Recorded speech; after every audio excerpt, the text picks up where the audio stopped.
샬롬.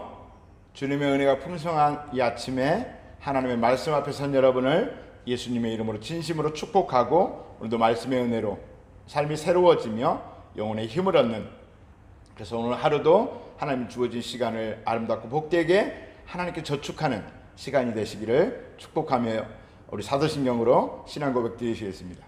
전능하사 천지를 만드신 하나님 아버지를 내가 믿사오며 그 외아들 우리 주 예수 그리스도를 믿사오니 이는 성령으로 잉태하사 동정녀 마리아에게 나시고 본디오 빌라도에게 고난을 받으사 십자가에 못 박혀 죽으시고 장사한 지 사흘 만에 죽은 자 가운데서 다시 살아나시며 하늘에 오르사 전능하신 하나님 우편에 앉아 계시다가 저리로서 산자와 죽은 자를 심판하러 오시리라. 성령을 믿사오며 거룩한 공회와 성도가 서로 교통하는 것과 죄를 사하여 주시는 것과 몸이 다시 사는 것과 영원히 사는 것을 믿사옵나이다. 아멘. 오늘 말씀 시편 38편입니다. 시편 38편 1절에서 9절까지 말씀을 우리 같이 읽어보겠습니다. 야훼여, 주의 노하심으로 나를 책망하지 마시고 주의 분노하심으로 나를 징계하지 마소서. 주의 화살이 나를 찌르고 주의 손이 나를 심히 누르시나이다. 주의 진노로 말미암아 내 살에 성한 것이 없사오며 나의 죄로 말미암아 내 뼈에 평안함이 없나이다. 내 죄악이 내 머리에 넘쳐서 무거운 짐 같으니 내가 감당할 수 없나이다. 내 상처가 썩어 악취가 나오니 내가 우매한 까닭이로소이다. 내가 아프고 심히 구부러졌으며 종일토록 슬픔 중에 다니나이다. 내 허리에 열기가 가득하고 내 살에 성한 곳이 없나이다. 내가 피곤하고 심히 상하였음에 마음이 불안하여 신음하나이다. 주여, 나의 모든 소원이 주 앞에 있사오며 나의 탄식이 주 앞에 감추이지 아니하나이다. 아멘. 시편 38편은 벌써 느낌에서 오는 것처럼 다윗의 참회시입니다. 시편에는 다윗의 참회시가 몇 편 있죠. 그리고 이 사건은 아마도 밧세바 사건과 관련해서 고통 중에 하나님께 참회하는 시편 같습니다. 시편 6편, 그리고 시편 32편, 그리고 시편 51편, 그리고 오늘 본문 38편, 이 네 편이 다윗의 그 밧세바를 범한 사건으로 인하여서 하나님께 책망을 받고 징계를 받고 회개하는 시라고 여겨집니다. 저는 이런 생각을 해봅니다. 굳이 반복적으로 이렇게 똑같은 사건에 대해서 시편을 편집할 때에 이것을 꼭 정경에 넣을 필요가 있었을까 생각을 해보는데, 하나님의 정확한 뜻은 알 수가 없지만 어쨌든 성경 정경으로 우리가 인정하고 이것을 읽는 이상 또 어떤 의미가 있을 것이고, 오늘도 충실하게 시편 38편을 묵상하는 하루가 되기를 원합니다. 표제를 보니까 다윗의 기념하는 시 이렇게 되어 있습니다. 다윗의 시는 시인데 기념하는 시, 무슨 뜻일까? 제가 주석책을 쭉 보니까 이 기념한다라고 하는 것은 다윗이 정말 씻을 수 없는 죄를 짓고, 이것은 죽을 때까지 다윗이 하나님께 용서받았지만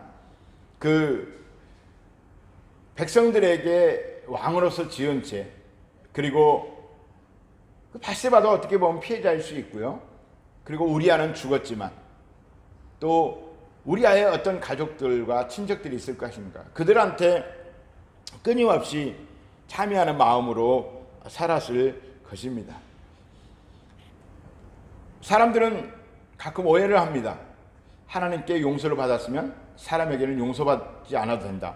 그렇지 않습니다. 예수님께서도 예배를 드리려다가, 제사를 드리려다가 누구하고 다툰 것이 생각나거든, 누구에게 범죄한 일이 생각하거든, 가서 먼저 사과하고 용서받고 와서 예배를 드리라고 말씀을 하시죠.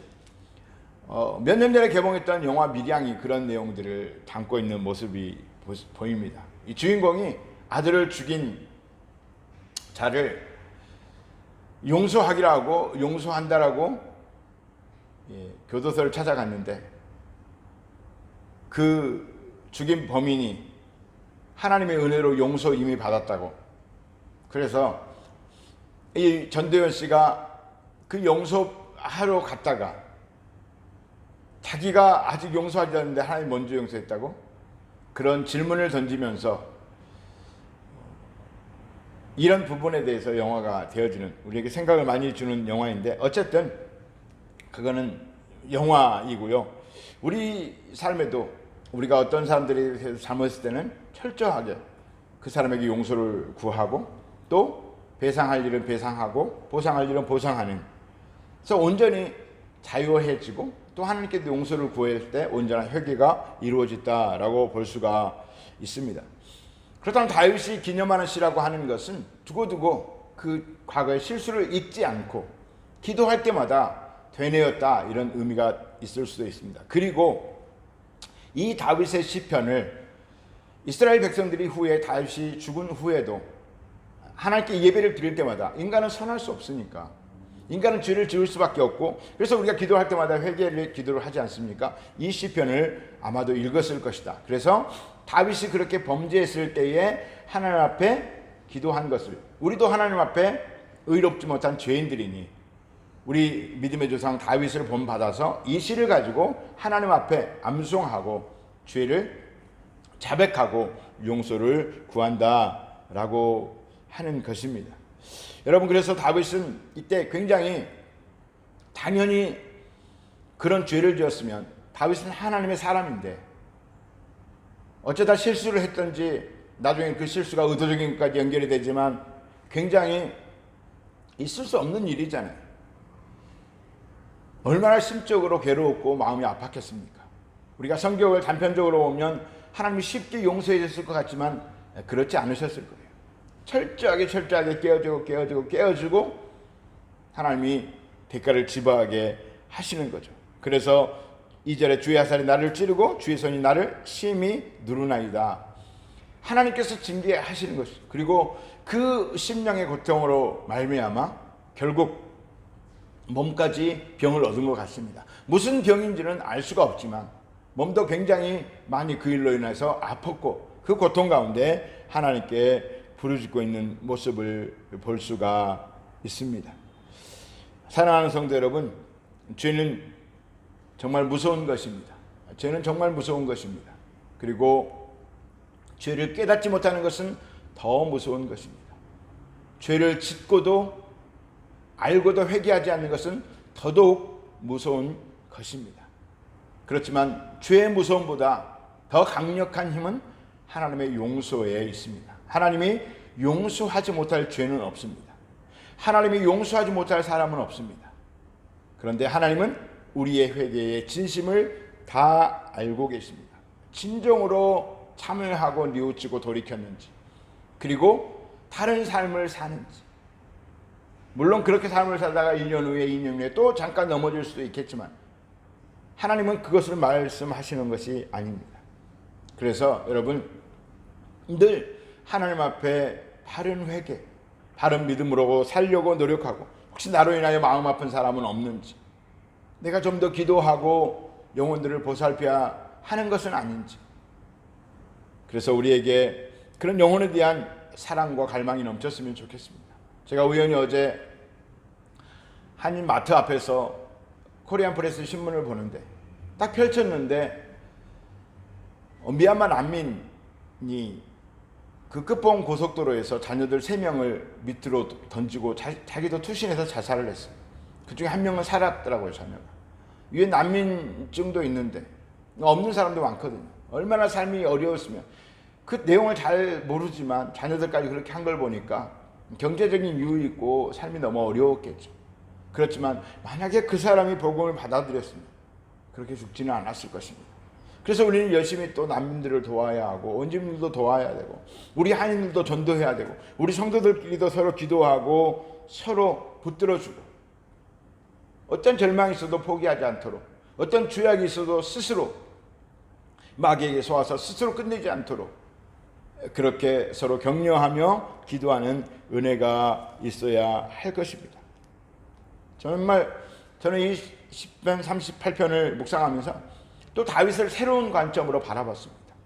요즘 하도 극단적 선택을 하고 자살한 사람이 많으니까 다윗은 정말 자살할 만했겠구나. 얼마나 국민들에게 백성들에게 창피하고 또 그 죄책감에 사탄은 얼마나 참수했을 것이며 계속 사울 이전에 사울로부터 쫓겨다닐 때도 그렇고 여러 가지 일들도 막 복잡하고 올 때 마음이 무너지고 그렇게 해서 우울증이 다가왔다면 그렇게 할 수 있었을 텐데 다윗은 그럼에도 불구하고 일어서서 끈질기게 주님을 붙들고 마침내 승리하는 모습을 볼 수가 있습니다. 그래서 21절은 이렇게 기도하고 마치죠. 야훼여 나를 버리지 마소서. 나의 하나님이여 나를 멀리하지 마소서. 속히 나를 도우소서. 주 나의 구원이시요. 우리가 항상 기억해야 할 것은 하나님 나를 버리지 말아 주십시오. 나를 멀리하지 마십시오. 나를 도와주시고 나를 구원하여 주시옵소서. 하나님만이 내 소망입니다. 하나님 품에 늘 있기를 원합니다. 주님 죄를 깨닫게 하시고 죄를 회개하게 하시고 죄를 용서하여 주시고 죄를 미리 발견하게 하시며 죄를 이길 은혜와 힘을 허락하여 주시고 늘 경건을 머리띠 삼고 그렇게 승리할 수 있도록 우리를 지켜주십시오. 매일매일 말씀 가운데 기도하는 은혜가 있게 되시기를 예수님의 이름으로 축원합니다. 우리 곁에 계신 성령님은 성결의 영이십니다. 거룩한 영이십니다. 그래서 성령님과 가까이 있고 성령님을 부르면 거룩하신 성령님 앞에 죄가 들어올 수가 없는 것입니다. 마귀가 다가올 수 없는 것입니다. 유혹까지도 올 수 없는 것입니다. 성령님으로 충만하여서 유혹도 받지 않는 경건한 삶으로 하나님께 승리의 찬송가를 올려드리는 우리 모두가 되기를 예수님의 이름으로 축복합니다. 기도하겠습니다. 하나님, 다윗이 큰 범죄를 했지요. 그래서 하나님께 큰 징계를 받았고 죽기 일보 직전까지 갔지만 그래도 포기하지 않고 하나님께 회개하여 마침내 회복되는 은혜를 경험했습니다. 우리에게도 끝까지 포기하지 않는 은혜가 있게 하여 주옵소서.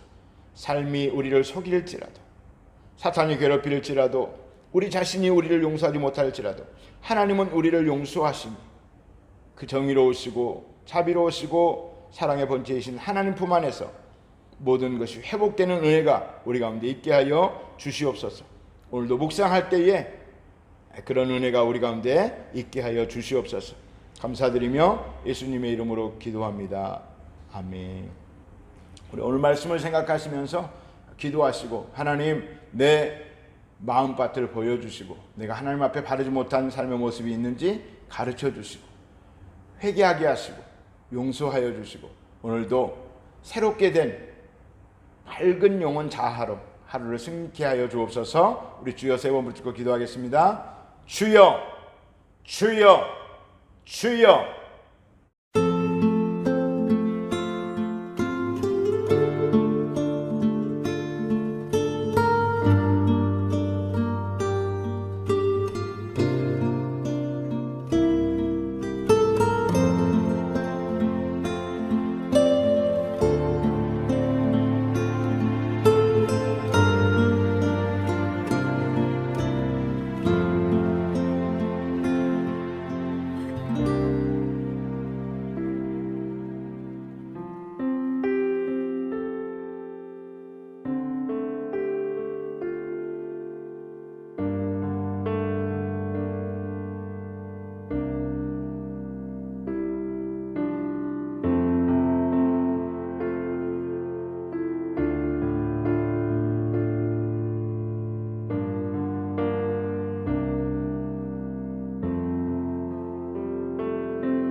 아멘.